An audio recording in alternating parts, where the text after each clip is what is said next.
Mark Levin here. After any presidential election, I take time to reevaluate my own financial investments. That's why I continue to invest in gold for help with my financial protection. When it comes to gold, I only trust Advantage Gold. They're a top gold company in America, and that's who I turn to for my own gold purchases. Call them now at 800-900-8000. That's 800-900-8000 for a free gold investment kit. And see if you qualify for up to $1,000 in free silver. That's 800-900-8000. And tell them Mark Levin sent you. Performance may vary. You should always consult your financial and tax professional. He's here. He's here. Now, broadcasting from the underground command post, deep in the bowels of a hidden bunker, somewhere under the brick and steel of a nondescript building, we've once again made contact with our leader, Mark Levin.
Mark Levin here. Our number, 877-381-3811, 877-381-3811. You know, as time goes on in the 4 years of this administration,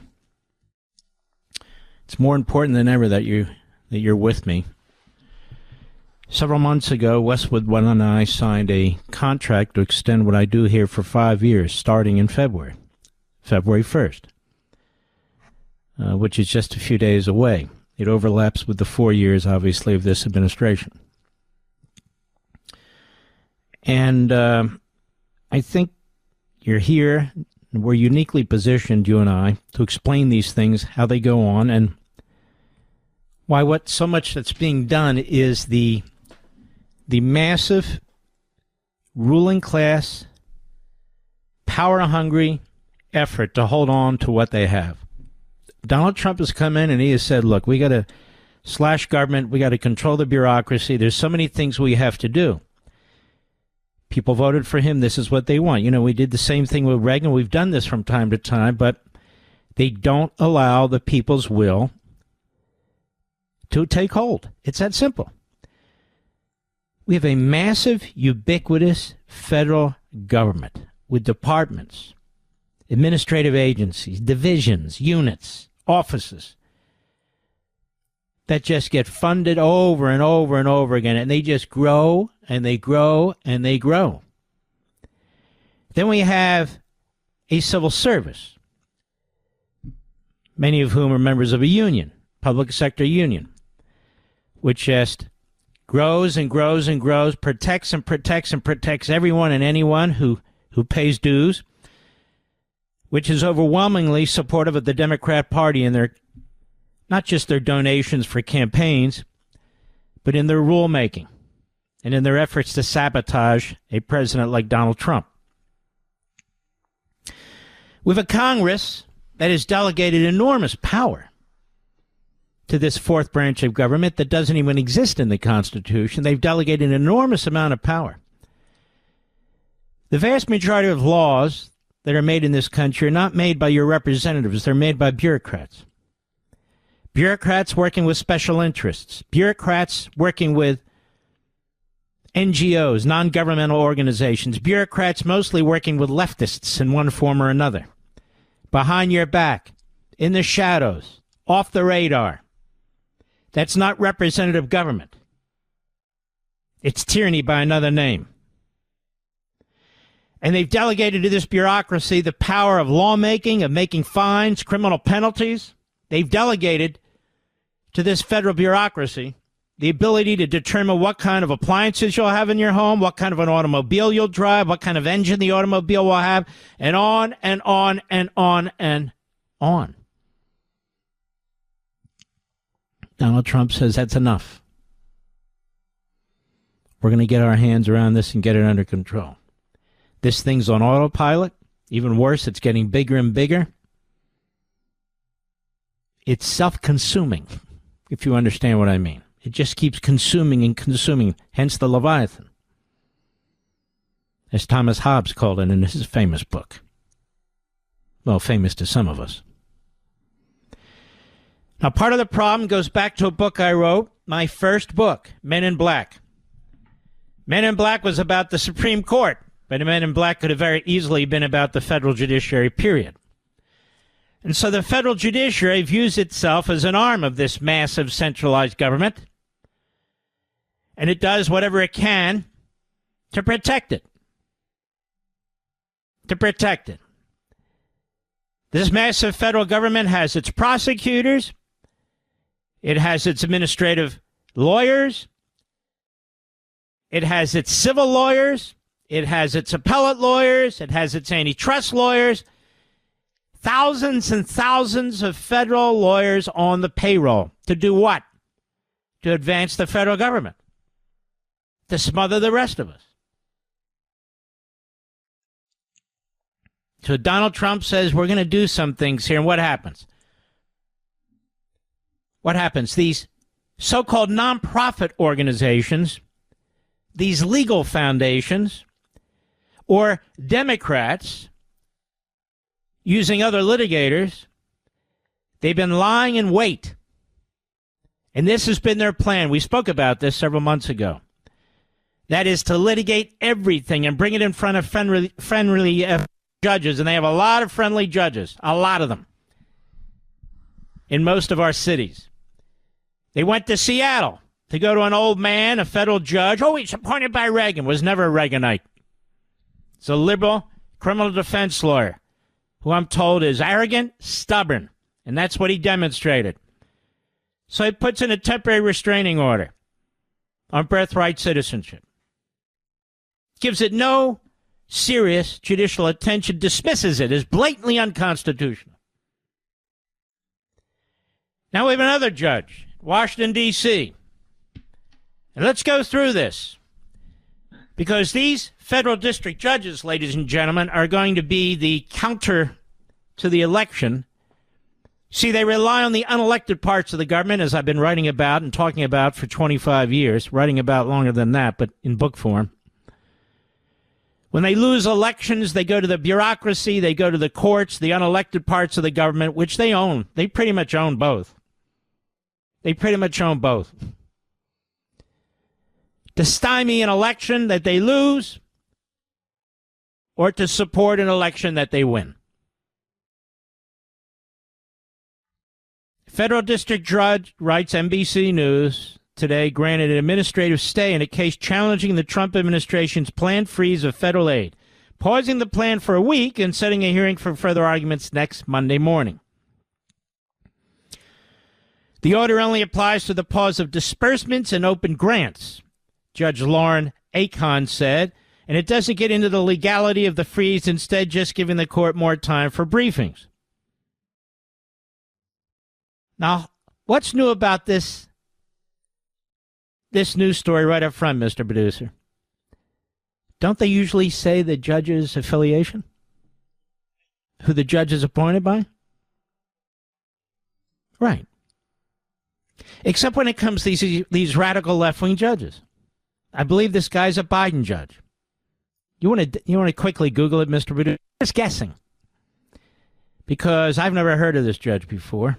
And there is I don't even know if it's a male or a female. I think it's a male. The planned freeze, writes NBC, is part of a sweeping effort by President Donald Trump. So they have the media, the courts, the bureaucracy. The media, the courts, the bureaucracy. That's what Trump is up against. That's what we're up against. And by the way, interesting to hear some of our liberal friends on Fox and elsewhere to talk about separation of powers. Wow, I never heard them talk about separation of powers. I hear them about destroying the independence of the Supreme Court. I hear them defending Joe Biden when he defies a Supreme Court ruling that says he cannot eliminate student debt, but he did to the tune of hundreds of thousands of dollars. He can't do that, they say. That is Trump. But Trump hasn't violated any order. And there is no Supreme Court order. What is it? Biden, right? That's what I thought. Biden. It's a Biden judge. That judge is there to protect what Biden did, the Biden regime, and all past Democrats. The planned freeze is part of a sweeping effort by Donald Trump and his advisors to eliminate government spending that's not in line with his agenda. He's asked for a freeze so he can find out what the hell's going on. It's funny. It's okay for the judge to put a freeze on the freeze while he's trying to figure out what's going on. But when the elected president of the United States, the head of the executive branch, says, I need a freeze to figure out what's going on, well, we got to hold off on that. So keep spending until I, the judge, put a freeze on the freeze in order to see if I agree with the freeze. The move was announced in a Monday night memo from the acting director of the Office of Management and Budget, which said the agencies had to temporarily pause all activities related to obligation or disbursement of all federal financial assistance and other relevant agency activities that may be implicated by the executive orders, including but not limited to financial assistance for foreign aid, non-governmental organizations. See that? Excuse me. Foreign aid, non-governmental organizations, which are all these radical left-wing groups. DEI, woke gender ideology, and the Green New Deal. So there he is, Trump, striking right at the heart of you and me and the American taxpayer, financing the radical left, non-governmental organizations, DEI, woke gender ideology, and the Green New Deal. And the judge says, wait, you can't freeze that. I'm putting a freeze on your freeze so I can see if I agree with you. And so, of course, Trump is striking at the monster, at the Leviathan. He's striking at it. And so they're going to the courts. The unelected judge, a Biden appointee, who gives them at least temporarily what they want. Just like they go out to the West Coast, to Seattle, to an old man on senior status, a federal judge who shouldn't even be a federal judge anymore. But don't worry, he's a regular appointee, who gave them what they wanted on birthright citizenship. So this is the way it is. When a conservative, a Donald Trump, win an election, the real insurrection, the real usurpation, the real anti-democratic forces, and I mean that, unelected judges, unelected bureaucrats, unelected non-governmental organizations and radical leftists, many of which and whom have been funded by you and me, they jump into action. They've got their plans ready to go if they lose an election. They're the real insurrectionists. They're enshrined in our system. They're enshrined in our system. And so on goes NBC News. And we have a media that is not only not curious, a media that is filled with propagandists for the left. This is part of the culture that Donald Trump is dealing with. This is why they tried to put him in prison. I'm just telling you. The freeze immediately sparked confusion about exactly what types of federal spending would be affected. And Tuesday's court order was just the first step in what's expected to be a major legal battle over the issue that could quickly end up before the Supreme Court. And they've worked over the court. They've worked over a couple of justices. And if the justices don't give them what they want, we're going to get right back to stuffing the Supreme Court with a few more Stalinists, all that kind of stuff. Because the poor leftists, they just never get what they want. And so they try to steamroll the entire system. Steamroll. The power of Congress to dictate federal spending as outlined in the Constitution will be at the center of litigation that could end up at the Supreme Court. So they've already decided, NBC News, that Trump's actions are unconstitutional. I don't know what these courts are going to do. They're unpredictable. You got kooks, leftists, ideologues, cowards all over the damn place wearing black robes, many of whom are positioning themselves. Some of them want bigger positions in the court system. Some of them want the right up by the New York Slimes and the Washington Compost. These are all flesh and blood, these people. There's a relative small percentage of federal judges or any judges that actually just call it as they see it, based on the text, the original meaning, the legislative history, that is, the law and the Constitution. There's damn few of them. And when they do, wait a minute, that's got to be a right-winger. Wait a minute, that's Supreme Court. We got to change the court. Wait a minute. Yeah.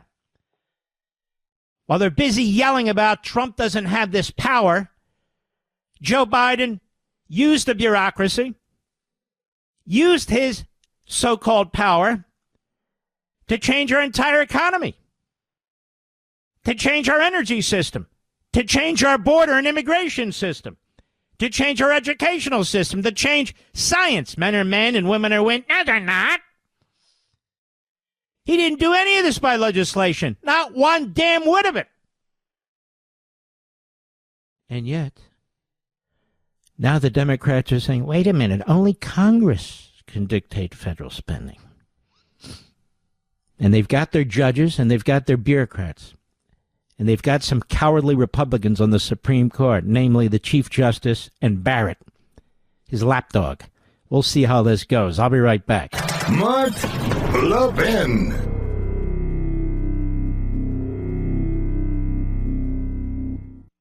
Did you see what the Federal Reserve did literally days after President Trump's victory? It's lowered interest rates by a quarter. Do you know why it did that? It's worried about the economy. It's worried about the fact that jobs aren't being created. We're seeing all kinds of shifts in our portfolios, and it's important to stay aware. That's why I'm urging everyone to diversify and consider gold as one of your financial shields. Now, gold has weathered every kind of economic downturn throughout history. I want you to call Advantage Gold. They're the best of the best, folks. I've dealt with all of them. They're the best. They're my gold company. 1-800-900-8000. Get a free gold investment kit to see how you can get started with gold. I recommend Advantage Gold to anyone who's serious about protecting their wealth, and that's you. Call 800-900-8000 for your free gold investment kit, and you could even qualify for up to $1,000 in free silver. That's 800-900-8000. Call them now. Tell them Mark Levin sent you. You'll be very happy with them. Performance may vary. You should always consult your financial and tax professional.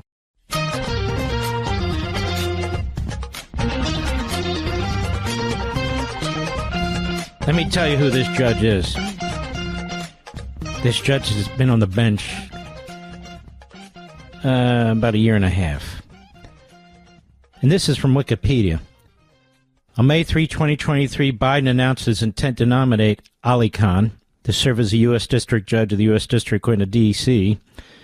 On May 2023, a nomination was sent to the Senate. Biden nominated AliKhan to the seat vacated by Judge Amy Berman Jackson, who assumed senior status on May 1, 2023. On June 7, 2023, a hearing on her nomination was held at the Senate Judiciary Committee, and during her confirmation hearing, she was repeatedly questioned by Senator Kennedy over her refusal to give her stance on affirmative action, abortion rights, and other issues. Her nomination was reported out of committee by 11-10 vote. On December 5, 2023, the United States Senate invoked cloture on her nomination by a 51-50 vote, with Kamala Harris, the vice president, voting in the affirmative to break the tie. This is how radical she is. This vote was notable as it made history, with Harris becoming the vice president with the most tie-breaking Senate votes in history. Her confirmation was later confirmed 51-50, again with Harris breaking the tie. She is a leftist, absolute extremist. She was put there by Biden. She was put there in the D.C. court to protect the federal bureaucracy and to protect the redistribution of wealth and all that's wrong with our government. And she got the case. I'll be right back. The markets are volatile. They're shooting up wildly only to drop without warning. The Fed just cut rates yet again, this time by a quarter point. Why? Because the Federal Reserve is not confident the economy is strong. In fact, last month only 12,000 jobs were created, all of them in the government. That's why I'm telling you again, diversification is crucially important. And diversification with gold is what I do. And the company I use, and I've used many, the best one is Advantage Gold. Call them now at 800-900-8000 for a free gold investment kit to see how gold gold can help you diversify your investments and take advantage now. Now, gold has been helping to protect and grow wealth for people for thousands of years. And in these times, it can be more crucial than ever. When it comes to gold, I trust Advantage Gold. They're one of the top gold companies in America. They're who I turn to when I purchase gold. Call them now, 800-900-8000. Call 800-900-8000 now for a free gold investment kit to see how gold can help you with your investment portfolio, a.k.a. your bank accounts, your paycheck. And when you do, you could qualify for $1,000 in free silver. That's 800-900-8000. Folks, don't wait. Call them now, 800-900-8000, and tell them Mark Levin sent you. Performance may vary. You should always consult your financial and tax professional. Mark Levin, an unapologetic patriot and unapologetic constitutionalist. You can reach him at 877-381-3811. This federal judge in Washington, Judge Loren AliKhan, she is a radical extreme leftist that Biden put on that bench. And the Democrats muscled it through 51-50, 11-10 out of the committee. Apparently there was one Democrat, I don't know who it was, who was voting with the Republicans. Every single Republican voted against her. And she got through 51-50. And she's on that federal bench now. Now she thinks she should run the bureaucracy. And I haven't listened to this yet. I asked Mr. Producer to find it. I recall distantly this back and forth with Judge Kennedy and this Loren AliKhan. Loren AliKhan. AliKhan. A-L-I-K-H-A-N. So let's tune in. This is June 20, 2023. This is the woman who thinks she should run federal grants and the federal bureaucracy. Even the most extremist front groups, causes. Apparently Donald Trump's not allowed to freeze them. Let's listen in. Go. Will you allow your personal or political beliefs to affect your decisions? No, Senator. My personal beliefs have never played a role in the positions I took as an advocate, nor do they play a role in the positions I take as a judge when I'm neutrally deciding a case. Okay. I'm glad we got that off the table. Let me ask you a few questions about how you view the world. Do you believe that minorities need special help to succeed?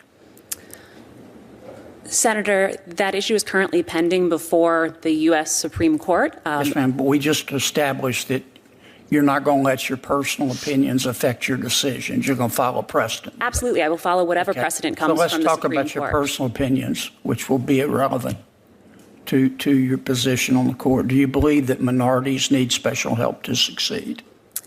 Senator, again, I don't have a personal position, and sitting here as a current sitting judge and as a nominee. Have you thought about that? I am aware that we have given preferential treatment. It's been subject to a lot of different court cases. The issue. Do you agree with that or disagree with it?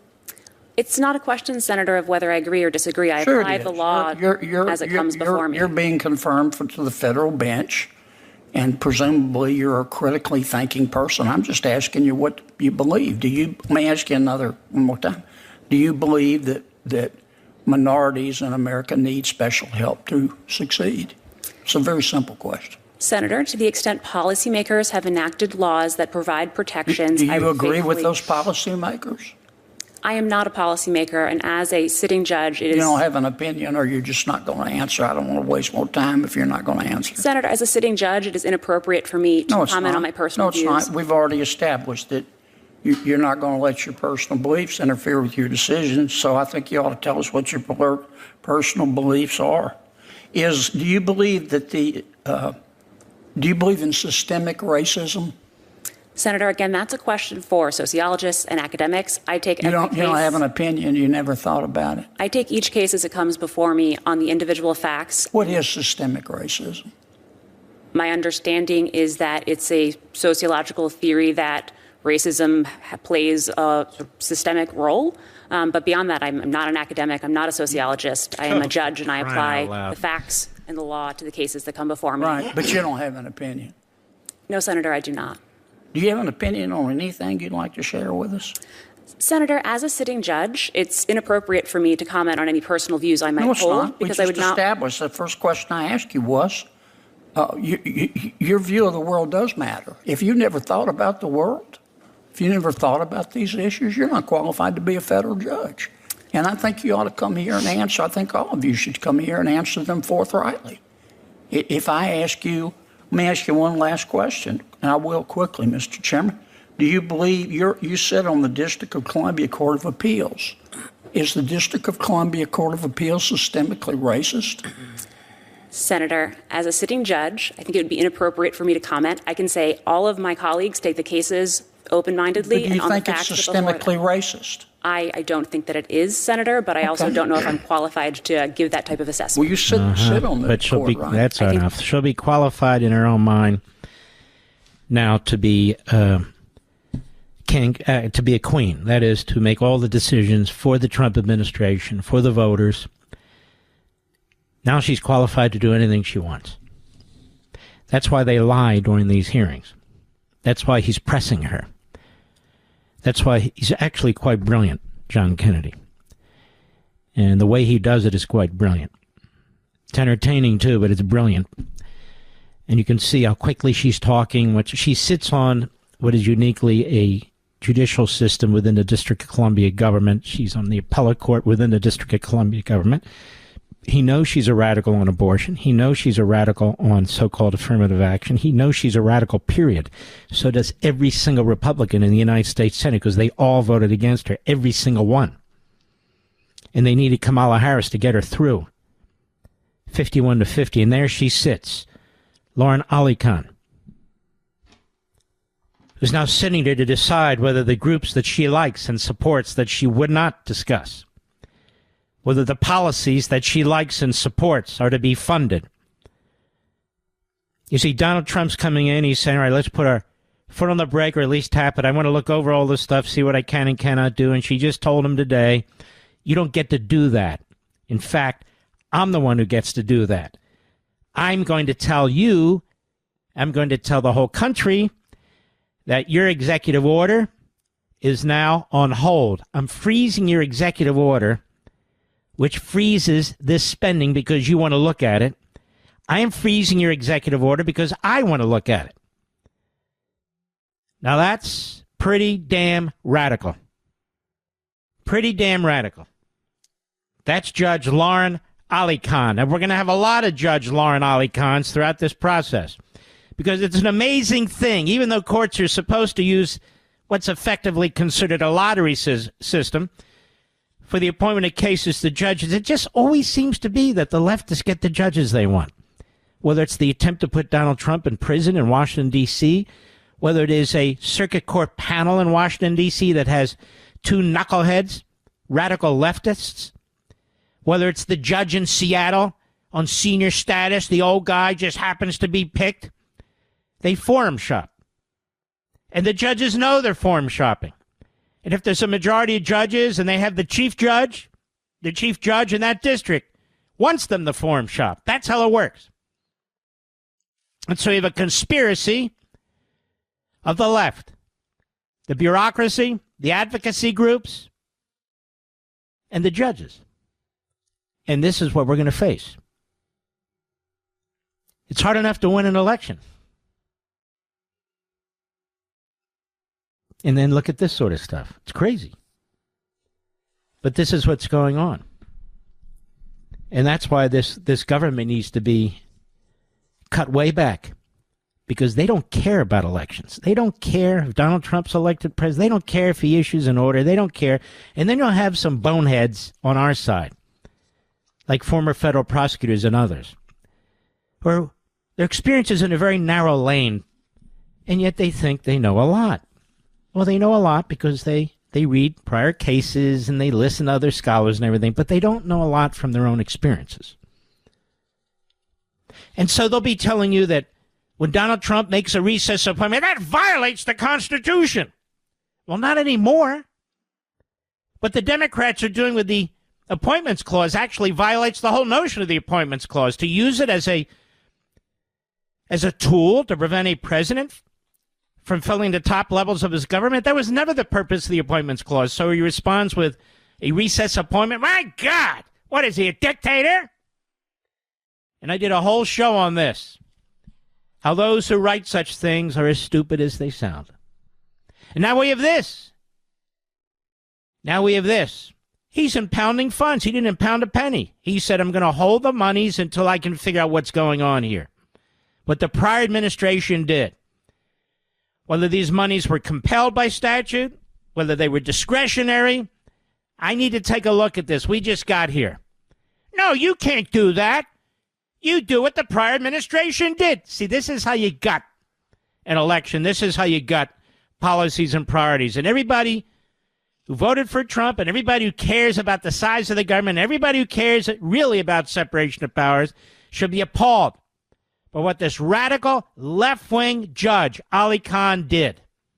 You should also be appalled about the radical left-wing Reagan appointee in Seattle and the damnable fools that run Sunday shows who don't know their you-know-what from their you-know-what when it comes to birthright citizenship, who basically regurgitate what other lawyers say, who basically regurgitate what they read rather than actually study the original information and go back, read the legislative history, find out who drafted the amendment, find out about the Senate Judiciary Committee at the time, look at the entire context, the intent. No, we can't do that. And then, of course, we have Joe Biden, who defied 3 Supreme Court decisions, and one involving tens of billions of dollars, student loans. Forgave tens of billions of dollars in student loans in defiance of the U.S. Supreme Court. You didn't hear Democrats complaining about separation of powers. You didn't hear Democrats complaining about the Constitution. You didn't hear Democrats calling him Hitler or anti-democratic, just as with the pardons, what he did with his family and so forth. No. We don't need lectures from Democrats about any of this stuff. We don't need lectures from a federal judge, AliKhan, who's a radical left-wing kook. Why should we respect what she does when she doesn't respect the rule of law herself? I'll be right back. Mark Levin.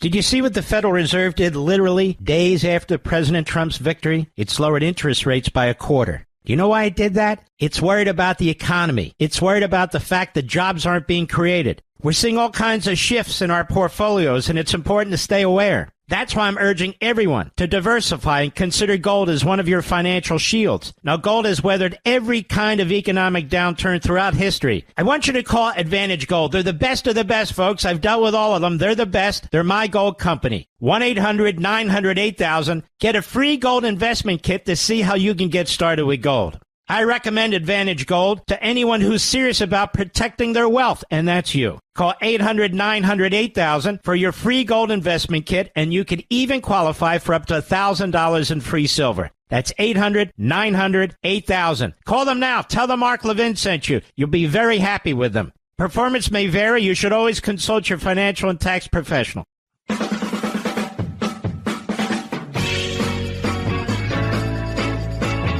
I said the other day, look at the thousands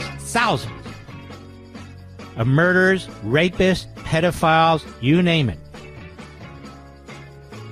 That in less than 10 days, the Trump administration, using all tools of federal law enforcement, thousands have been found and are being deported, which means Joe Biden could have found them and deported them. Mayorkas could have found them and deported them, but they refused.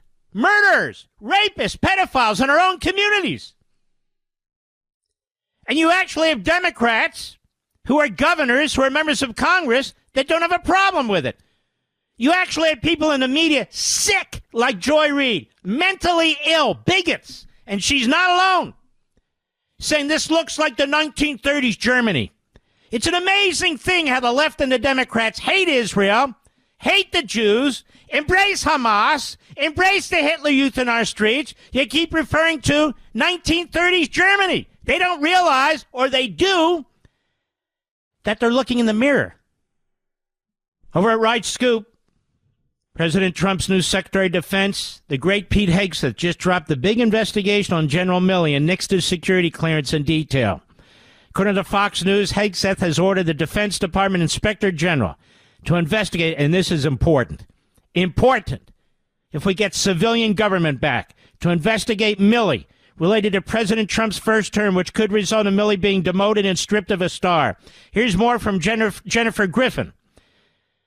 Hegseth pulling General Milley's security detail and clearance immediately, may face demotion and retirement. Hegseth ordering new IG to investigate Milley, orders removal of second portrait. Defense Secretary Pete Hegseth will announce he is immediately pulling retired Milley's personal security detail and security clearance.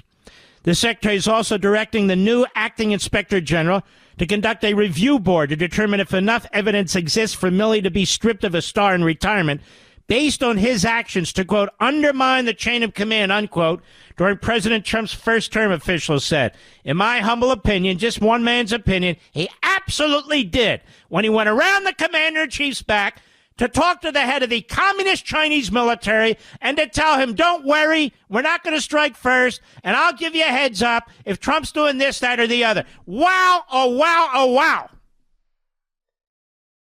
The Pentagon will also be removing a second portrait of Milley. How many portraits do these guys get, Mr. Producer? This one is from the Army's Marshall Corridor on the third floor, honoring his service as Chief of Staff of the Army. Fox is told the removal of this second portrait will take place as soon as tonight. This means there will be no more portraits of Milley inside the Pentagon. Oh, my goodness. What shall we do?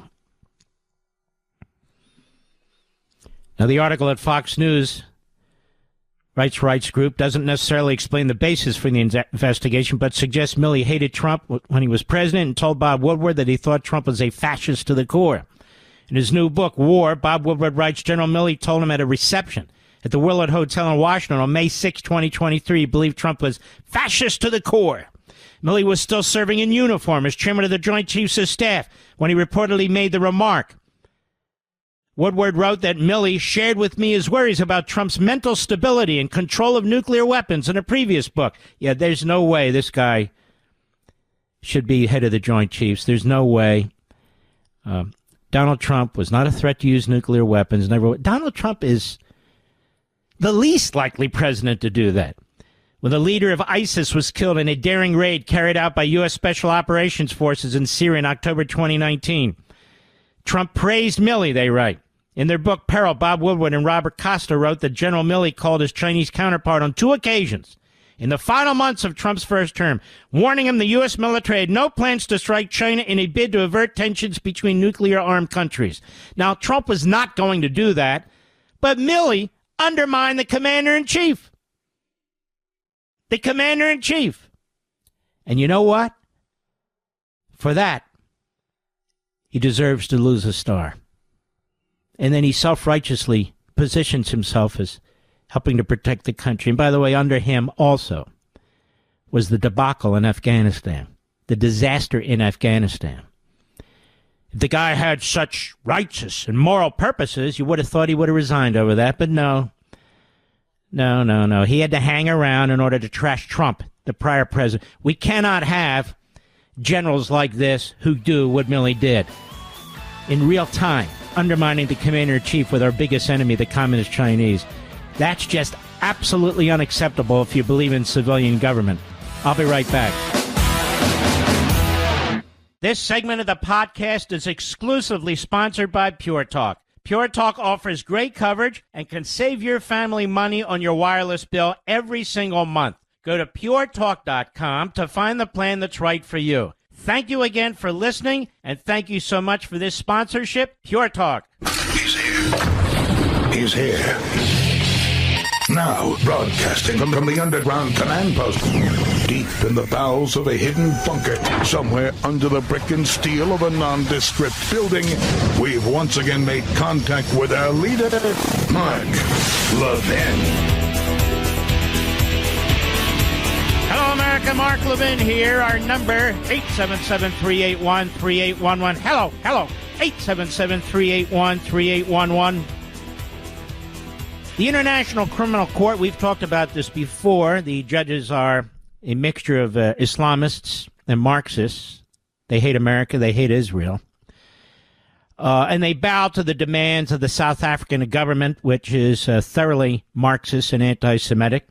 They bow to the wishes, I might add, and I'm sorry, to the Irish government, which is thoroughly anti-Semitic and pro-Islamist. They bow to the wishes of countries that file complaints against Israel and the United States and are funded by terrorist regimes like Iran. The Republicans in the House of Representatives said enough of this crap. The biggest problem as far as we're concerned, they say, is not only what they're doing to the Prime Minister of Israel and our friends over there who are simply trying to defend themselves. They claim the ability to bring any charges they want against any one of our service personnel serving overseas, even though we have never agreed that this foreign entity, this court of Europe, should have the power over any of our soldiers, anybody in our military, and, by the way, the power over our president and Secretary of Defense. And so the Republicans in the House of Representatives rallied. They put together a fantastic package, a bill, sanctioning the ICC. It goes to the United States Senate, where the Senate Democrat leader likes to say he's the first Jewish person to have been the majority leader and the leader of the Senate Democrats. You know what he's done as the first Jewish people to head the Democrats in the Senate? He has attempted to destroy the Israeli government under Netanyahu. He has supported the ban against Netanyahu in his speech in a joint session of Congress. He has supported the boycott and withholding of weapons from the Israeli government to defend itself and its people, the citizens of Israel, and the only Jewish state. He supported the Iran nuclear deal while pretending not to, but he supported it. He rallied the Democrats to vote for it under Obama, and now he's crippled the ICC bill that was passed by the House and sent to the Senate. Two of these senators, Slotnick from Michigan and a guy whose name I can't pronounce, I think it's pronounced grotesque, the senator from Arizona, the new one, they both voted for the bill when they were in the House, when they were running for the Senate, and they voted against it today because they were told to by the first Jewish Democrat leader in the Senate, Chuck Schumer.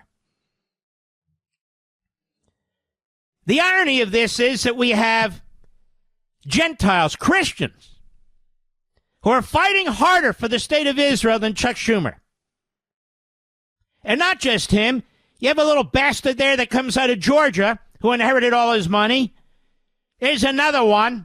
Then, of course, you got Bernie Sanders, who's Marxist all the way, baby, Stalinist all the way, and I can go through the whole damn list. You've got a born-again Christian, Mike Johnson, the Speaker of the House. At least he's an evangelical Christian who's led the way. Who's led the way. It was just killed in the Senate by Schumer and the Democrats. Killed in the Senate. So our men and women in uniform serving overseas are now subject to the jurisdiction of this court, even when we say they're not.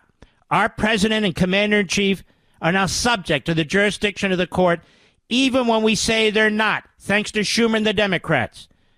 Our brothers and sisters in the state of Israel, our favorite prime minister in the state of Israel, has been indicted by this committee because of a filing by South Africa paid for by Iran. And the Democrats in the Senate and the first Jewish Democrat leader, Schumer, who seeks to un-Jew himself, as I say it, every chance he gets, who undermines Israel every chance he gets, that dumb bastard, he killed it. And so that's where we are. So my advice is this. President Trump, have one of your brilliant lawyers write an executive order. Maybe with the help of Tom Cotton and Speaker Johnson. And sign it and issue it. And let the chips fall where they may. And let the chips fall where they may. We cannot allow a rogue Marxist, Islamist, European court, which has absolutely no connection to we the people, which actually violates our Constitution because We support a representative government. Our government, our people. Not some faraway entity that has no claim to anything over any one of us, especially our elected government and our armed forces. We had an obligation to protect our armed forces today, and the Democrats threw them overboard, as they always do.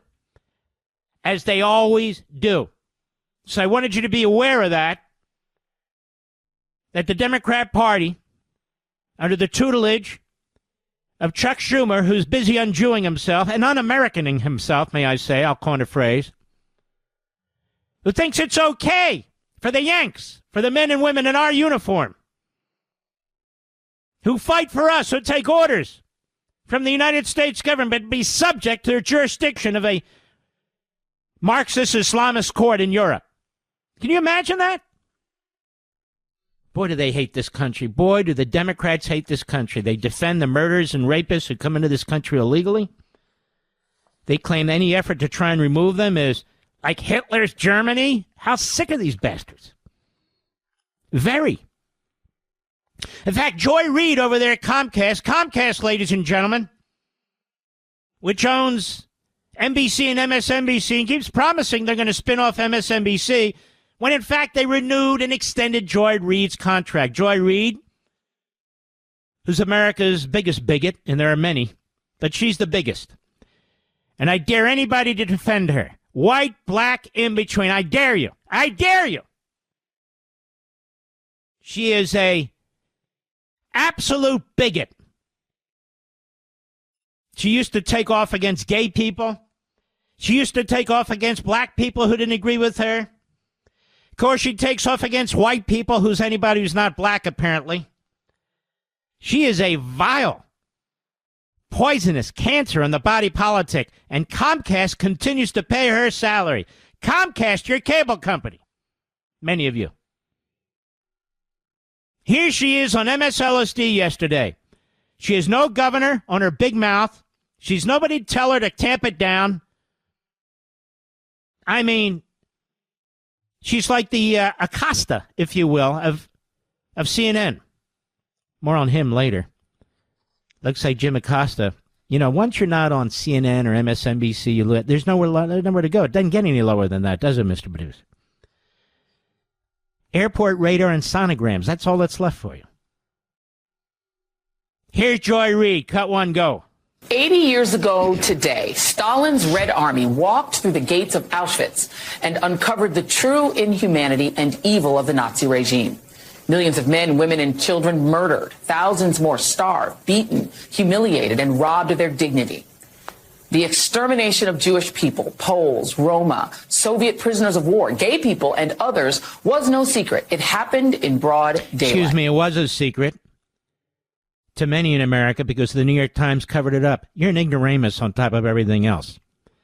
The New York Times covered it up. The Washington Post covered it up. Most of broadcast media covered it up because Franklin Roosevelt wanted it covered up. And in the case of I don't know how many more times I have to write about it and say it. In the New York Times, it was owned by a Jewish family, but not really practicing Jews with German roots. And they got their relatives out of Germany, but they wanted to be read and liked by the Franklin Roosevelt regime.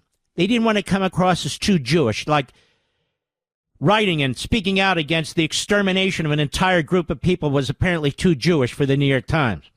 Just as today, they're one of the leading voices against Israel, against the Israeli government, and spew the Hamas propaganda about casualties and all the rest and a two-state solution.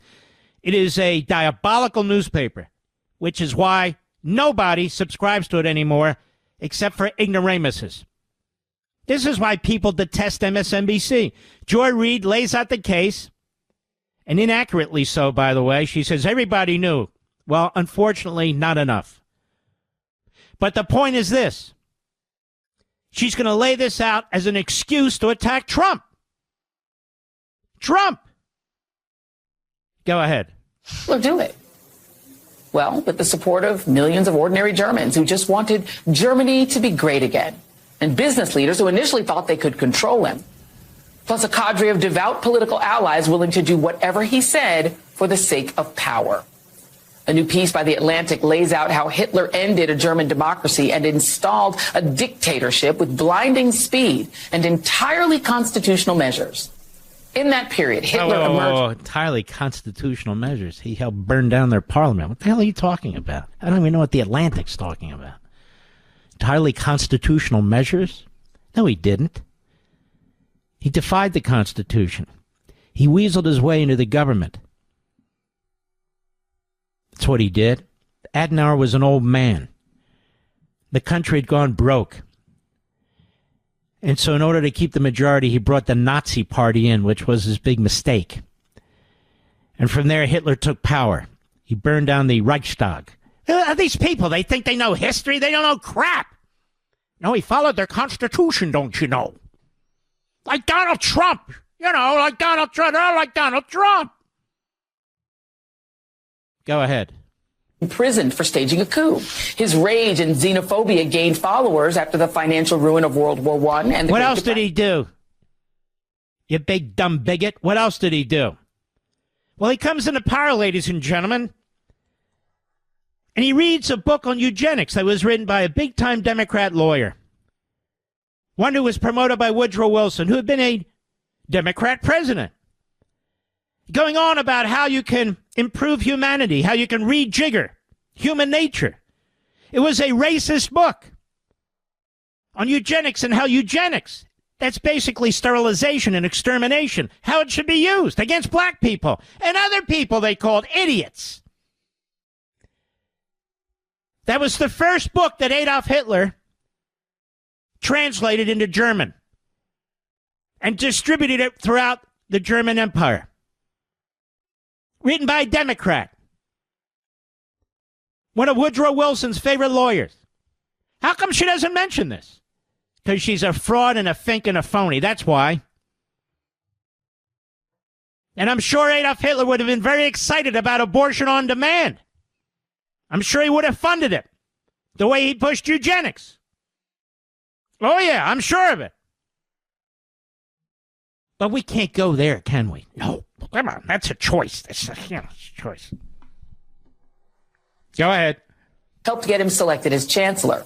Once in power, he moved with shock and awe, imprisoning his liberal opposition. All right, that's enough. Stupid is stupid. Now, deporting criminals, murderers, rapists, to protect the citizens in our communities, in our inner cities, many of whom are not white, but why should that matter? Apparently, that's like Hitler's Germany. Deporting people who are here illegally. The irony is, the first one to do it on a mass scale was Dwight Eisenhower. He called it Operation His Word, Not Mine, His Word, Not Mine, Operation Wetback. And he wasn't the only one. Cesar Chavez, the great farm workers union leader. So great that Barack Obama had his bust in his office. Cesar Chavez. He called them wetbacks. They did, not me. They did. Dwight Eisenhower, who fought and defeated the Nazis, rounded up 3 million illegal aliens. In a period of 6 months, he used school buses. He used military personnel carriers. They used trucks. They used whatever they had. They even used taxis. Didn't just release them over the border, took them into the heart of Mexico. Forced their release. Gathered them up from schools and pubs. Gathered them up. One from the other. In a mass deportation. And it was led by the military. A dear friend of his who went to West Point. A general. It was the job of the Pentagon. Dwight Eisenhower, who defeated Adolf Hitler. Would Joy Reid be calling him Hitler today? She's such an ass, it's not even funny. Cut 2, go. Once in power, he moved with shock and awe. That's Hitler. Imprisoning his liberal opposition, abolishing states' rights. And that's pretty funny. Imprisoning his liberal opposition? He imprisoned his opposition, period. Just like they try to imprison Donald Trump. Does she understand that the argument she's making points to her and her friends? Does she understand that? No, she's too stupid. Somebody wrote this for her. Cut 3, Mr. Producer, go. These images of people who dare to try for the American dream only to be shipped back to their home countries. Oh, yes, and so far these people with the American dream have murdered Americans, have raped Americans. That's right. Have defiled their children. That's who they're gutting. But even at this early stage, when they're focused on real, hardened, violent, horrendous criminals, Joy Reid says it looks like a human rights disaster to her. She is one sick puppy. I'll be right back. Mark Levin.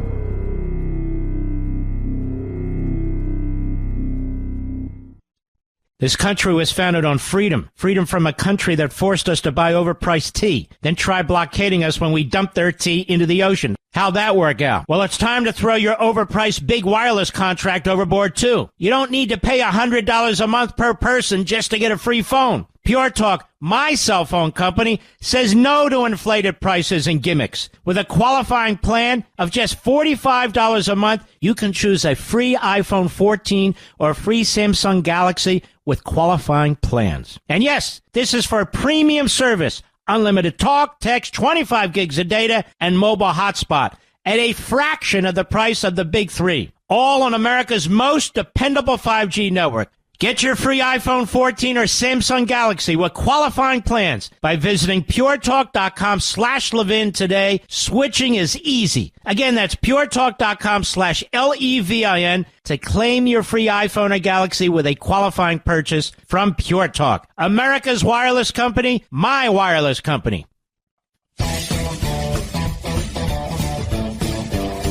You know, what's interesting is the American people are thrilled with the roundup of these hardened, violent criminals. Thrilled with it. The media are not. The Democrat Party is not. I want you to think about this. They hate the country. They just do. That's why I wrote the book, The Democrat Party Hates America. How else do you explain this? And ideology aside, obviously they hate the country, which means they hate you, Mr. and Mrs. America. Here's Sunny Houston, who I believe her husband's been charged with multiple counts by the federal government of medical fraud or insurance fraud or something like that. Maybe Sunny will do a whole show on this and explain it to us. Cut 8, go.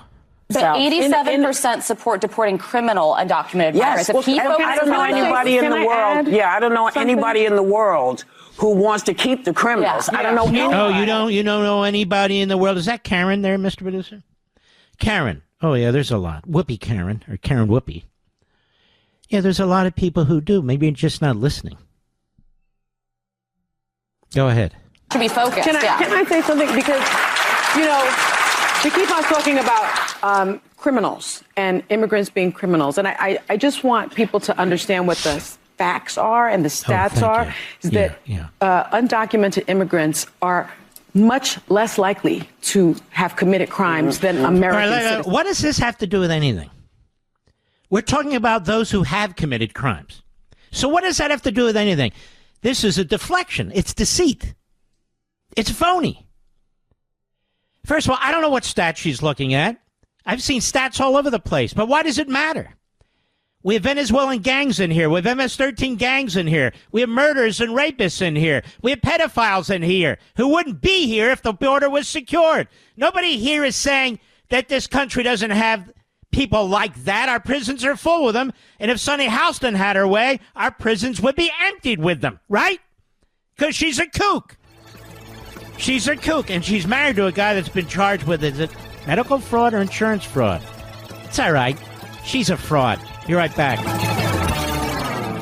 This country was founded on freedom. Freedom from a country that forced us to buy overpriced tea, then try blockading us when we dumped their tea into the ocean. How'd that work out? Well, it's time to throw your overpriced big wireless contract overboard, too. You don't need to pay $100 a month per person just to get a free phone. Pure Talk, my cell phone company, says no to inflated prices and gimmicks. With a qualifying plan of just $45 a month, you can choose a free iPhone 14 or a free Samsung Galaxy with qualifying plans. And yes, this is for a premium service. Unlimited talk, text, 25 gigs of data, and mobile hotspot at a fraction of the price of the big three. All on America's most dependable 5G network. Get your free iPhone 14 or Samsung Galaxy with qualifying plans by visiting puretalk.com/Levin today. Switching is easy. Again, that's puretalk.com/LEVIN to claim your free iPhone or Galaxy with a qualifying purchase from Pure Talk. America's wireless company, my wireless company. Mark Levin, the great one. The great one, Mark Levin. Dial in now, 877-381-3811. It's amazing to watch part of this Kennedy family just rip into Robert Jr., Bobby Kennedy Jr. Look, I'm not the greatest fan of the guy, but if Trump wants him, then Trump wants him. But I'm not the greatest enemy of the guy either. He just doesn't bother me that much. He did help Donald Trump win the presidency. That's different than the labor secretary, and that's different than the deputy secretary of education, both of whom are radical, teacher union nut jobs. But again, Trump wants them. So that's the way it goes. But I wanted to talk about this just for a short second. That's all it deserves. Caroline Kennedy, on behalf of and at the behest of the Democrats, put out a scathing attack on her cousin. And it was grotesque. She called him a predator. She said that he got other members of the family on drugs and they got very sick and some died. Blamed it on him. And some other really horrendous things. That's family? Seriously? And that's how she and the Democrats hope to defeat him. Not on the issues. They can debate him on vaccines and anything and food coloring or whatever the hell it is. It doesn't matter to me. But they don't. She called him a predator. So I posted, predator? Perhaps Caroline is confusing Cousin Bobby with Uncle Teddy. Now, there was a predator. Chappaquiddick comes to mind. Yet Uncle Teddy was beloved by the same Senate Democrats now trashing Cousin Bobby. They slobbered all over Uncle Teddy, even though he had Mary Jo Kopechne's blood on his hands, ladies and gentlemen. That's just the bare truth. They hate RFK Jr. because he campaigned for Trump. It's that simple. Pretty nasty, Caroline, especially considering there are lots of unopened closet doors, aren't there? Starting with Granddaddy Joe Sr., the Third Reich sympathizer and the anti-Semite. And out of respect for those who've passed, we won't dig into the background of your father. And I won't. Enough has been written about that. Speaking of predators. Bill Clinton's a predator, but you don't have a problem with him. No, it's Bill Clinton. He's okay. He can be a predator. And we can go on, but I won't. Just grotesque. It's like that affidavit signed by Pete Hegseth's ex-sister-in-law. How disgusting. This is even worse. To have your cousin say the things that she said. Because they hate Trump, they hate Republicans, they hate the fact that he could be Secretary of DHS and actually be accomplished on his own. They hate it. Party first, baby. I've told you this many, many times. For the Democrat power base, the leadership, the establishment, their ruling class, it's party first, just like the Marxists. And this echo chamber has been heard throughout our favorite cable channel and elsewhere because they're now saying the same thing, and they should. It's good that they learn. Over here at Newsbusters, I would ask the chairman of the FCC, they tell me you're doing a good job, but you're going to have to do a better job, in my humble opinion. It's not an attack. I'm here to help. God's honest truth, I am here to help. And Joseph Vasquez writes, betrayal. Soros-controlled station unmasks vehicles of undercover ICE agents in San Jose. This week, in a radio station owned by the George Soros-controlled Odyssey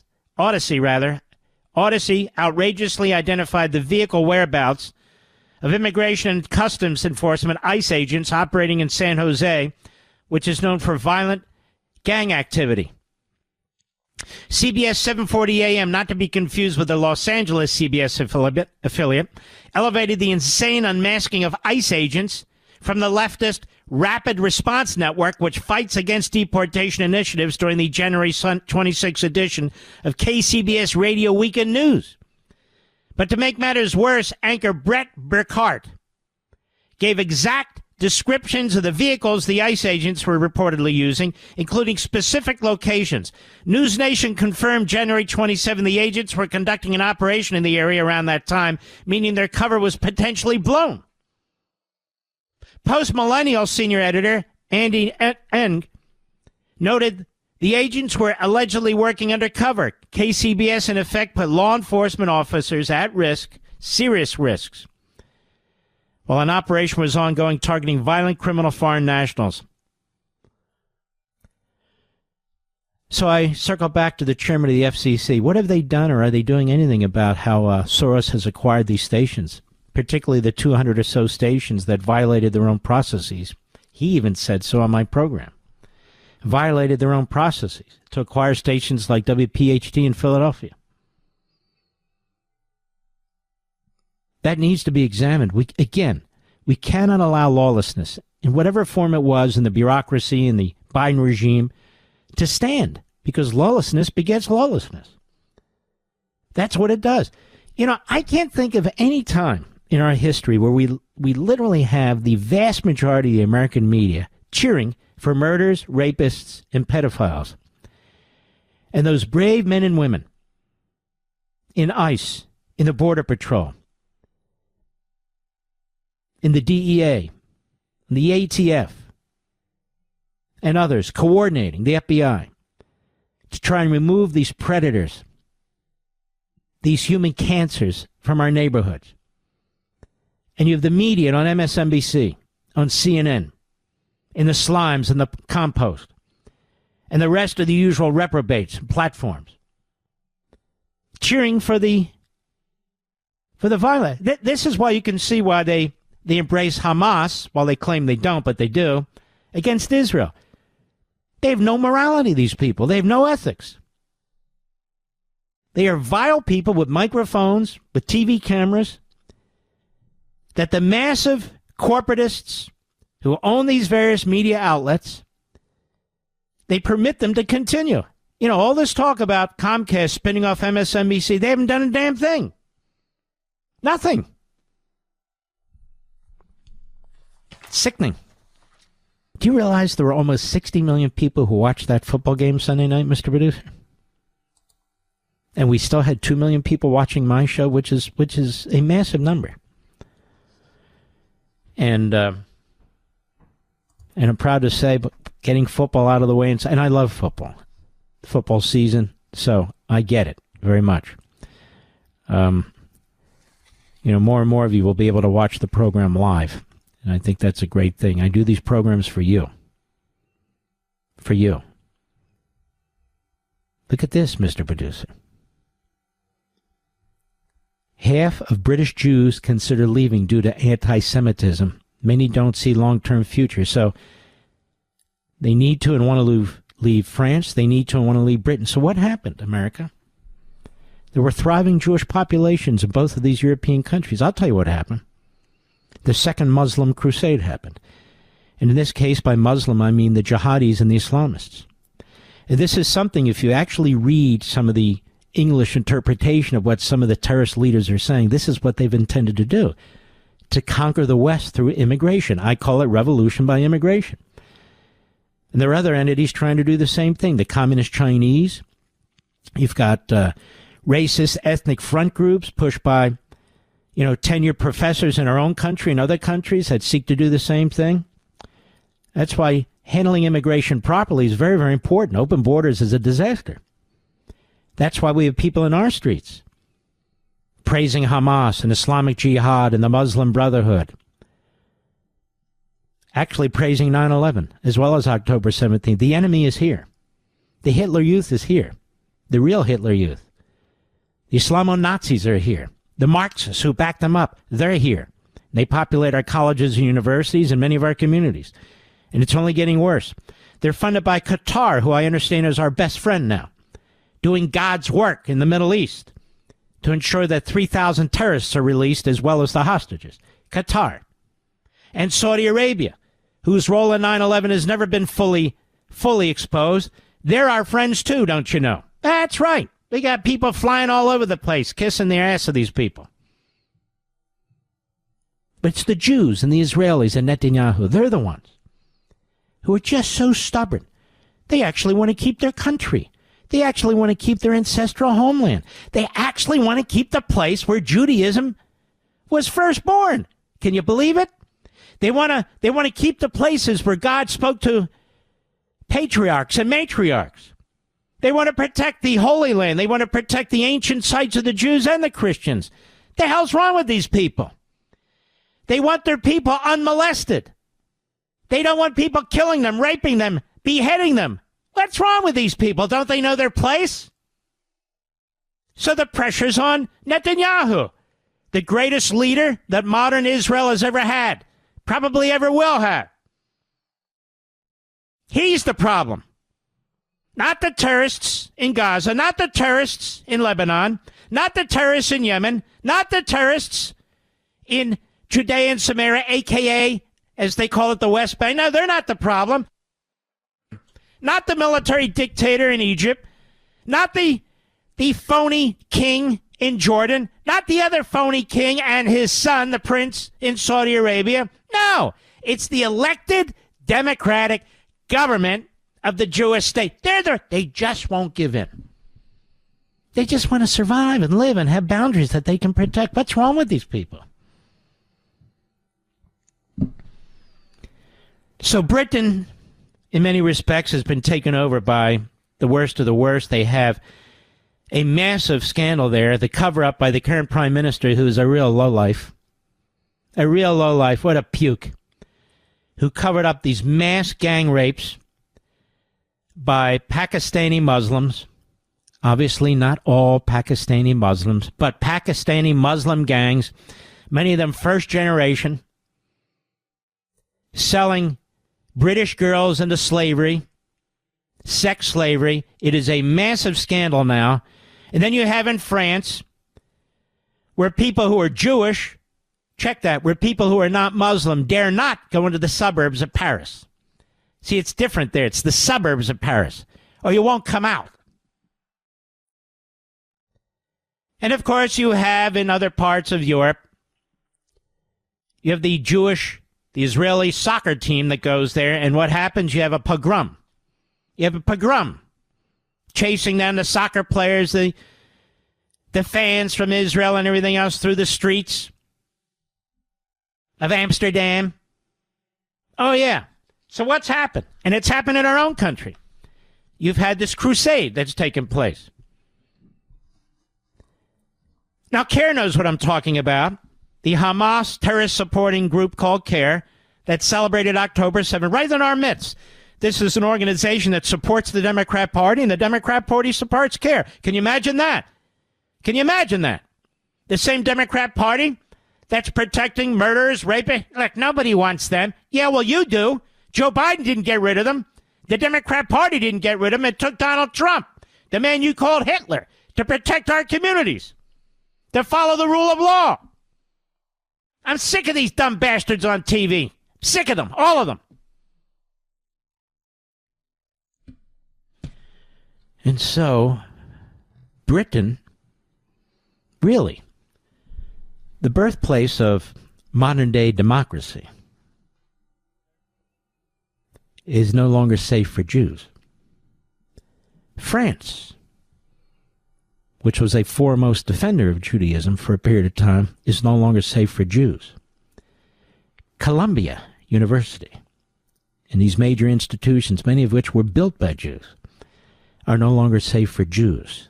And now they want Israel to be no longer safe for Jews. I'll be right back. Mark Levin.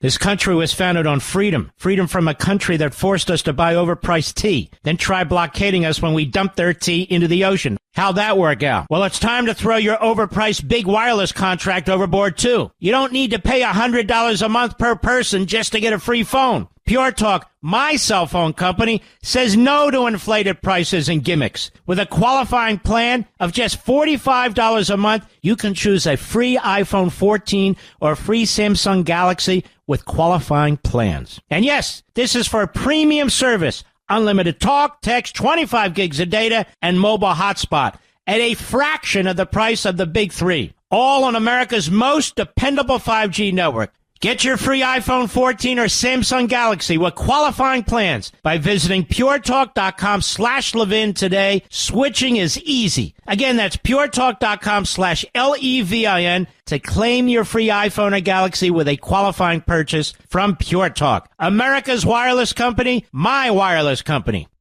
You know, I prove this all the time, but here's just another piece of proof number 100,000. CAIR action alert the other night. Tell Senate to vote no on bill sanctioning ICC for prosecuting Israeli war crimes.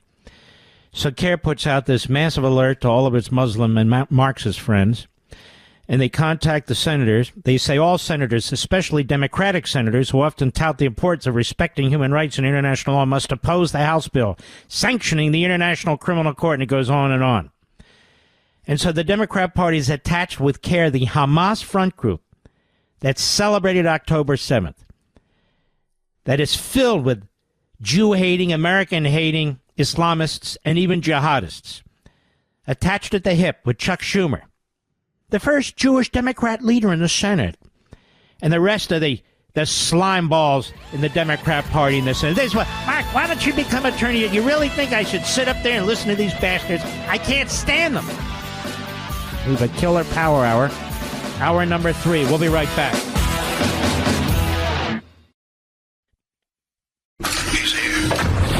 He's here.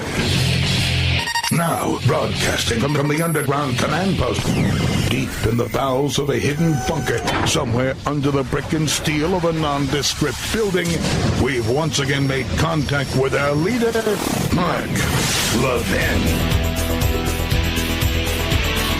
Hello, America. Mark Levin here. Our number, 877-381-3811, 877-381-3811.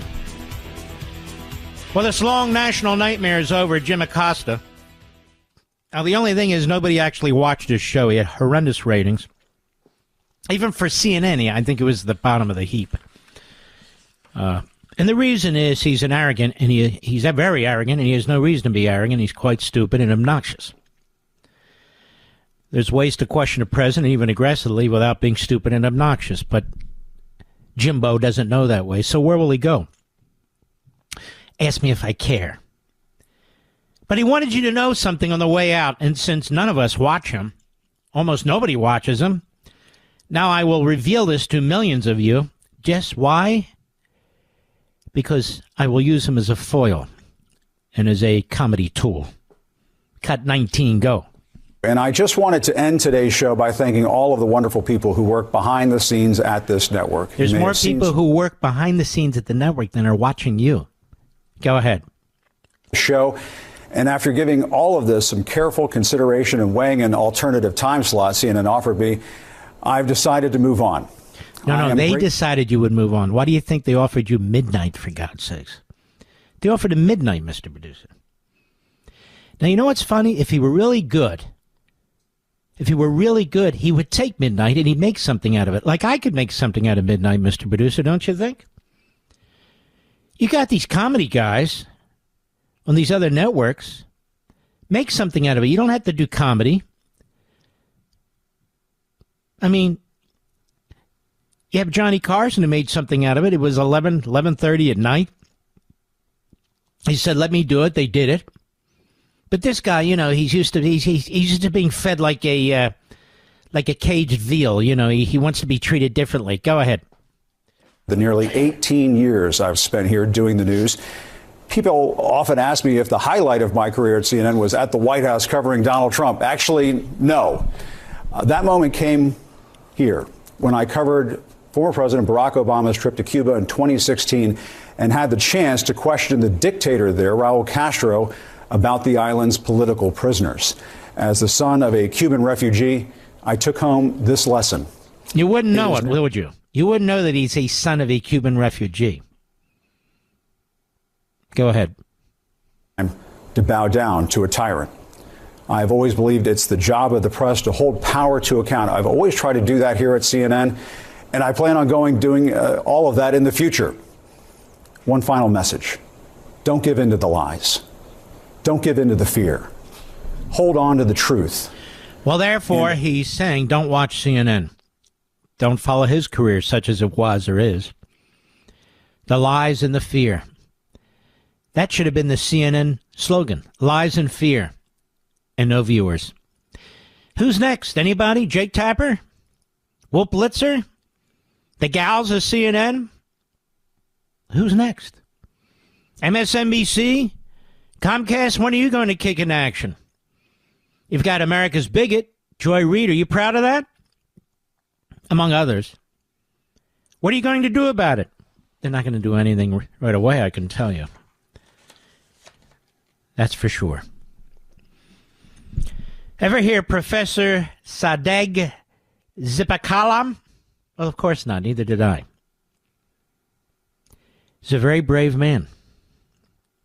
A very brave man. You know, we have professors in this country who pretend to be brave when they start attacking the system. The system allows them to attack the system. In Iran, if you say something out of place, the system chews you up and spits you out. This professor was just indicted by the Iranian regime. Just indicted by the Iranian regime. Because he said that young Iranians praise Netanyahu as a hero and detest the Palestinians. He also was complimentary of Donald Trump. Let's take a listen. Cut 18, go. Surprise today, since 7th of October last year, you'll be surprised at the number of Iranians who hate Palestinians. What happened to that sympathy? It's gone. It's evaporated. If someone would have told me that Sadegh, that's my first name, Sadegh, a day would come that Iranian people would hate Palestinians and they would praise Netanyahu. Of all the people, they would praise Netanyahu as a hero. I would have thought that he or she was out of his mind. He or she was talking nonsense. He or she didn't know anything about Iranian people. But I saw it with my own eyes during the past 15 months. The degree of hatred of a younger generation of Iranian against Palestinian. And the hero was Netanyahu. You'll be surprised that if someone didn't know that this country is Iran 2 months ago, 3 months ago, at the peak of the election in the United States, he would have thought that this is not another country different from United States. I am in somewhere with part of United States. Because everyone is talking about the U.S. election. Everyone is talking about U.S. election. Religious people are talking about U.S. election. Intellectual people are talking about, students are talking about. Everyone is talking about U.S. election. And that wasn't the only topic of conversation in Iran 2 months ago, 3 months ago, 4 months ago.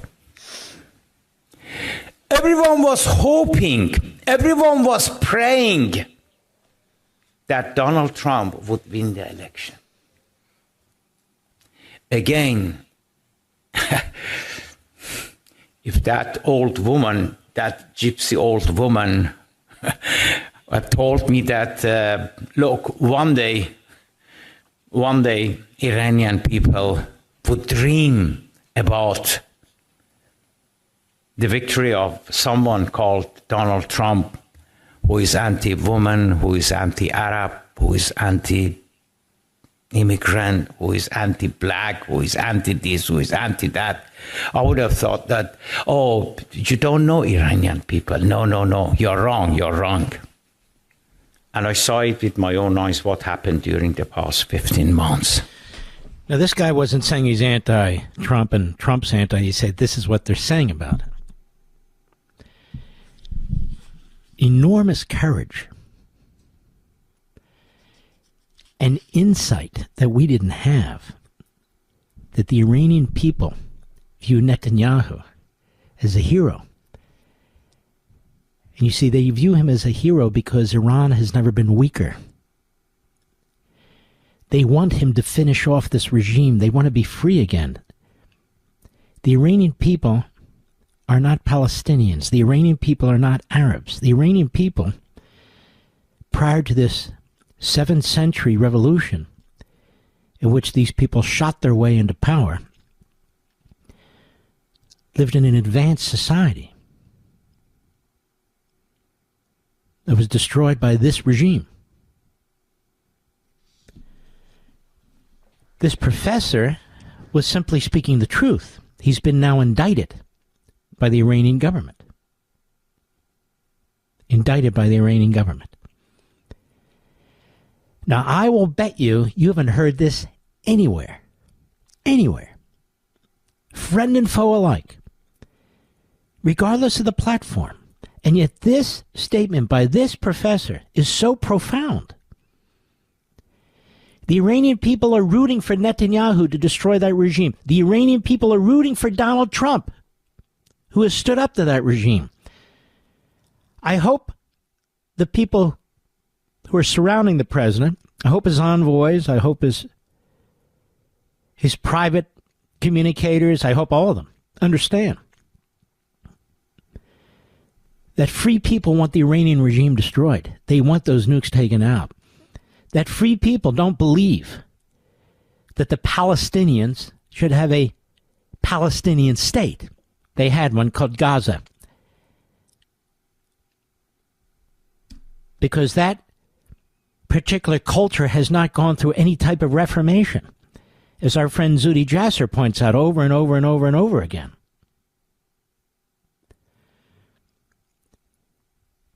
This professor may well lose his life. This is what tyrannical regimes do. This is also what happens in democracies over time, too, ladies and gentlemen. The public starts to acquiesce to it, eventually votes for it, and that's this. And I wrote about it in American Marxism, and we talked about it. Thought control. Language control. The destruction of your connections to your nation's history. Family. This is totalitarianism. This is what MSNBC and CNN stand for. Totalitarianism, propaganda, demagoguery. Their lies about Trump. Throughout the world, Trump is seen as a liberating force. Biden is seen as a weak man who was ceded to one horrendous genocidal regime after another. It's important that our foreign policy, especially in the Middle East, does not look like foreign policies of the past. The reason why Donald Trump was so successful in the Middle East is because he rejected the old ways. Rejected them. Saudi Arabia and Qatar cannot be allowed to drive the future of the Middle East. Qatar is a terrorist-supporting regime. Billions and billions of dollars supporting terrorists, protecting Hamas leadership, promoting terrorism in our own country, anti-Semitism in our own country, funding these groups. Qatar is not doing God's work, as one person said. Qatar is not our buddy. The idea that Qatar is a mediator is like the Russians were a mediator on the Iran deal. And I'm all for negotiations and deals, don't get me wrong, but not with Iran. Iran is on its back. Why would we breathe life back into a regime that wants to have hypersonic missiles with nuclear warheads capable of hitting us, the United States of America? How many more times do they have to say they hate us and they want to defeat us? This is the ideology of the Islamist terrorists. You can't negotiate that away. You can't make a deal and all of a sudden they become more rational, more civil. It doesn't work that way. These are throwbacks. That's what they are. They're throwbacks. The Democrat Party is unfit to deal with this. See what they did with the ICC today. You see the open borders. You see how their left-wing institutions embrace Hamas, Islamic Jihad, the Muslim Brotherhood. You see that. But we have to make sure that the Qataris and the Saudis who use their money to buy off politicians, to buy off special interests, to buy off lobbyists, to finance businesses and businessmen, do not turn the one political party, and certainly our iconic president, do not turn them away from the progress that he has been making and can make. I don't think they will succeed. I worry about some of the people around him, but I really don't believe there's any way that they will succeed in doing that to Donald Trump. Period. It's a man of his word. But hear this professor, Sadegh Zibakalam. Sadegh Zibakalam, Iranian, whose voice you've heard for the first time, maybe the last time, who has opened a wide window into what's actually going on in Iran and in many of the other cultures. He needs to be shut down and silenced, just like conservatives do in this country under the Biden regime and such regimes, just like people who dare to question Fauci and the birth of the Wuhan virus, where it came from. They have to be shut down and silenced. You saw a big piece of this during the pandemic, that particularly local and state government exercised power they were never supposed to have to determine what you could do, when you could do it, and where you can do it. In some cases, allow the stores that sell alcohol, many of them state-owned and state-run, to stay open while they shut down churches and synagogues. That's the truth. I'll be right back. Mark Levin.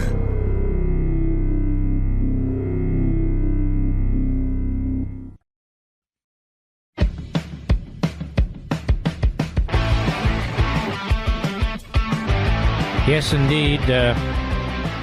This is from Axios, which is a left-wing site. Got a guy named Barak Ravid, who's a mouthpiece for the Biden regime. This guy's an Israeli who's very anti-Israeli. He's of the Israeli left, in my humble opinion, anyway. But anyway, so the President of the United States is prepared to buy out, to pay federal workers who resign if they don't want to come into work. Now, I want you to listen to this. This is pretty shocking. The government-wide email being sent today, writes Axios, is to make sure that all federal workers are on board with the new administration's plan to have federal employees in office and adhering to higher standards. Ready for this? This is what the Trump administration said. We're 5 years past COVID. Ready? And just 6% of federal employees work full-time in the office. Doesn't your jaw hit the ground, Mr. Producer? 6% of federal employees work full-time in the office. Doesn't that tell you, the American people, that so many of these people aren't doing jobs that matter? I know, I'm working so hard at the desk. Don't lie to us. That is unacceptable, a senior administration official tells Axios. 6% of federal employees work full-time in the office?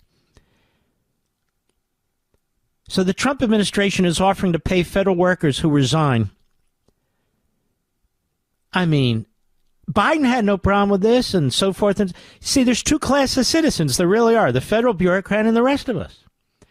Their jobs are sacrosanct no matter what they're doing. They have all kinds of protections. The Democrat Party will shut down the rest of the government to protect the massive bureaucracy that they have built. Guaranteed salaries, pensions, medical, God knows what. The vast majority of the people working in the private sector get none of this. Ask the small business owner. Ask the waiter and the waitress. Ask the plumber and the electrician. Ask anybody.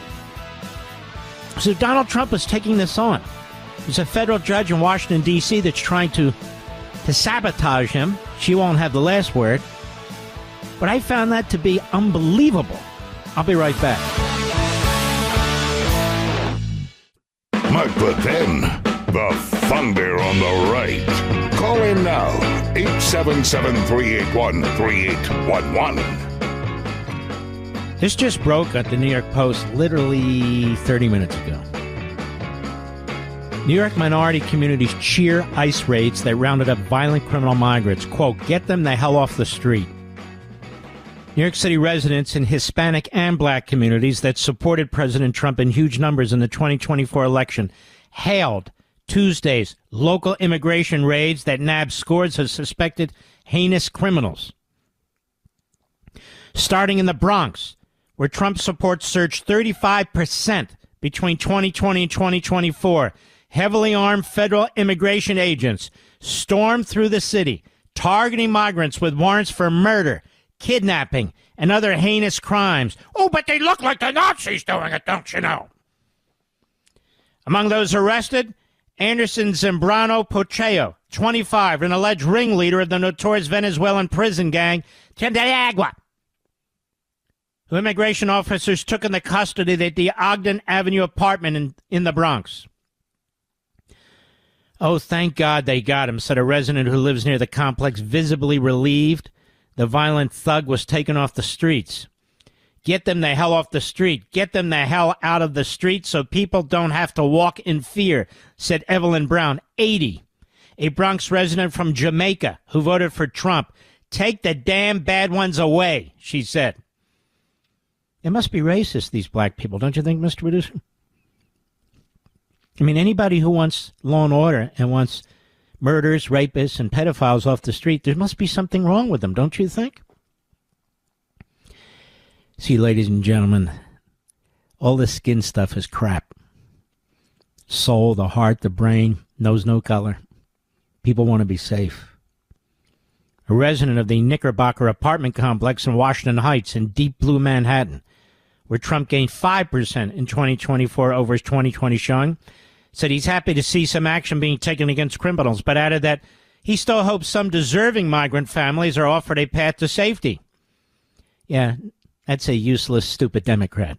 The resident who didn't want to give his name said he voted for Trump the first time, well, but didn't make it to the polls in 2024. Well, maybe he's not that stupid, at least not the first time.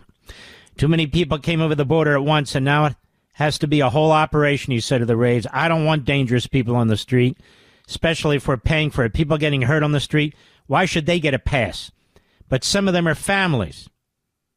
I don't want to see them separated or hurt back home.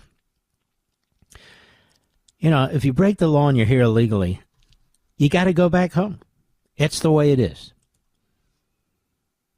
In Queens, where the president saw support grow nearly 10.5% from 2020 to 20, you know, the biggest percentage increase was the Bronx, Mr. Producer, where you're from. 10.5% was the growth from 2020 to 2024, according to the Board of Election results. Residents said they were glad to see criminals taken off the street. You know, if the election were held today, I bet he'd do a hell of a lot even better now. Jason Rodriguez, 41, a forklift driver and security camera installer, told the Post, while in Jackson Heights, said he's glad Homeland Security is going after Tren de Agua gangbangers, but added the ICE raids are also having a chilling effect on hardworking, law-abiding migrants who fear being deported. Well, it does do that. Electrical engineer Damsko Vargas, 52, of Elmhurst, moved to the U.S. from the Dominican Republic in 2001. He's been a citizen since. He once worked in the control tower Punta Cana International Airport, but came to the U.S. for a higher-paying job. He said the vetting of newly arrived immigrants has been too lax under President Biden, believes the criminal element needs to be snuffed out. He also supports Homeland Security conducting targeted raids on criminal migrants. He said he doesn't want ICE to conduct sweeping searches and deportation. You can't have it both ways, you know. You don't come here to be a gang banger BSer, Vargas said. If you come to my country, I'd expect you to do the right thing. He said there are large swaths of the borough which have rapidly gone downhill due to the influx of criminal migrants. He said, I remember in 2010 you could walk across Roosevelt Avenue and enjoy yourself, but now I'm scared to walk around because there are a lot of newly arrived migrant criminals. Dolphin Chung, 57, is a Peruvian green card holder from Jackson Heights who sells jewelry under the 82nd Street Jackson Heights subway station. It's got to be great jewelry, don't you think? He previously owned and run jewelry stores in Harlem and Staten Island. He supports deporting foreign criminals, doesn't want mass deportations. Well, you're going to get both, I hope. You're going to get both, I hope. Because that's justice. That's the way it's supposed to be. That's justice. That's the way it's supposed to be. Americans. Okay, here. Let's slip in a call, shall we? We've got a lot of good callers, best as I can tell here. Let us go to Ron, Salem, Oregon, XM Satellite. Ron, how are you, sir? Shalom, my brother. How you doing? I've been. It's my man, Ron. Everybody, go right ahead. Yes, my soul trained brother. I want to address that nasty Jezebel, the Maxine Waters, the Karen, the Miss Bass, and the lady that's for MSLSD. All three of them got one thing in common. They're Marxists in mind. They're selfish. They have no respect. They groom people like Obama. They groom people like Pelosi and Count Chocula himself, the governor of California. This is what they want us to go back to. They want to control us by fear, by not dumbing down our kids on our history, by forcing decisions like what they're trying to do in my state to go against this president by making the taxpayer pay $50 million to the invaders of my country, invaders of my state, and to go through and hear how they trying to undermine the legislators in the Senate side as a veteran is atrocious. It's rude. It's dishonorable. But I got a cure for it. Hey, Mr. Levin, I hope and pray that you would come to Oregon and maybe put some bullocks back into my party. They need some tough love. We need some truth. And I'm hoping you, Mr. Holman, or even Lord Trump would do that. Well, we're there. I'm all over Oregon. I'm just not there physically. Hey, Ron, thank you for your service, man. And we always appreciate your call. You take care. God bless you. Let's go to E. Frank, Astoria, New York, the great WABC. E. Frank has been calling this program for over 20 years, but he hasn't called in years. E. Frank, where have you been, bro? Well, thanks for taking my call, Mark, but I've been, pretty much on the thick of this thing that... You haven't been in jail, for God's sakes, have you? You don't strike me as somebody like that. No, I don't have I have a dismissed criminal case. I don't have any type of criminal record anymore at all. So it was dismissed. Good to hear that. But I just called because I'm a little bit concerned about what you said in regards to RFK Jr. I believe that I don't want to sound like a liberal, even though I am a registered Democrat. I don't want to sound like a fool. But I find this quite strange to see that Carolyn Kennedy comes out of the blue to state that her cousin is some sort of predator. Why do you think she did that? It's ideological. These leftists, whether they're Kennedys or whatever they are, that's it. Party comes first. Ideology comes. They're power hungry.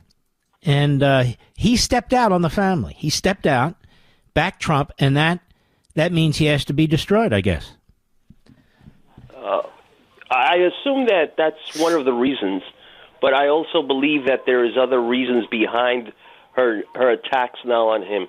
I actually believe that it's more concentrated on the fact that they don't want to have their name in this country's history blemished, and I also believe it's a matter involving the issue that he's not going to be working for someone that's on their side. It's someone that's on a form of... No, 100%.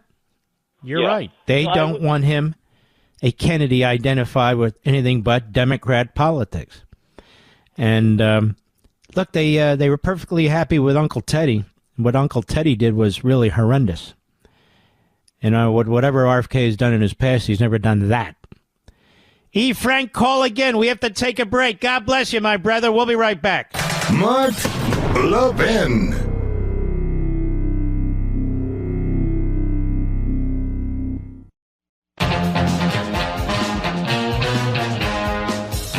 All right, let's go. Let's go. Bardia, Dallas, Texas, XM Satellite. You know, Bardia, you got a new coach there, Schottenheimer. I don't know what's going on down there, the Cowboys. Reminds me the Reds, can't get it, the Commanders for years and years here. You know, you got a problem there at the top, I'm afraid, Bardia. Go right ahead. It is. Jerry Jones is the problem. He just wants to run the team, but that's what's happening to us. You're right. You got to let it go. You got to give it to the pros. You pick the pros and let them run. Exactly. But he wants to be involved with everything down here. That's the problem we're having here. Well, they're going to continue to suck. But go ahead. I've been a long listener, and I called you even before when you had 2 hours a day program. Yeah. I asked you if you can have it 3 hours. But I hope you can have 4 hours from now. So. We're working on 7. You know, I want to be the... not Jerry Lewis in substance, but Jerry Lewis. You know, we can just do a marathon here. Anyway, go right ahead. Okay, there you go. Well, the reason I'm calling, because the professor from Iran that you played the tape actually is part of the government. A while back, he said that he really? Yes, everybody tried to attack the government. He tried to defend the government. These people, that's the way they act, to try to divide and conquer, try to get some people, and on top of it, but hold on now. Has he come around, or he's just fed up with what's going on? No, he's been playing games. Sometimes he's that way. Sometimes he come and praise the. Yeah, well, he's indicted now, so I guess they're tired of it. That's a game too. They put people. They say they indicted. Speak later, then he's going to be out in somewhere else. So that's just a game the government plays. Try to fool everybody down there. All right. So I just want to let you know about that. Don't count on him too much. But I don't. Be surprised if you hear that he's out there and doing something else. Right. And another thing I was telling you, that the people are pretty much in the street. They even put pictures from Trump because they're more aware of what's going on in the U.S. than the people in the United States know what's going on. Hey, Barty, you got to call again. You can't wait every 10 years for crying out loud. Call us back. I got to take a break. The music means I got to dance away here. We salute our armed forces, police officers, firefighters, emergency personnel, our truckers, the men and women in Ukraine, our brothers and sisters in Israel. We have your back. You, the American people, you red-blooded Yanks, thank God for you. And I'll see you tomorrow. Take care.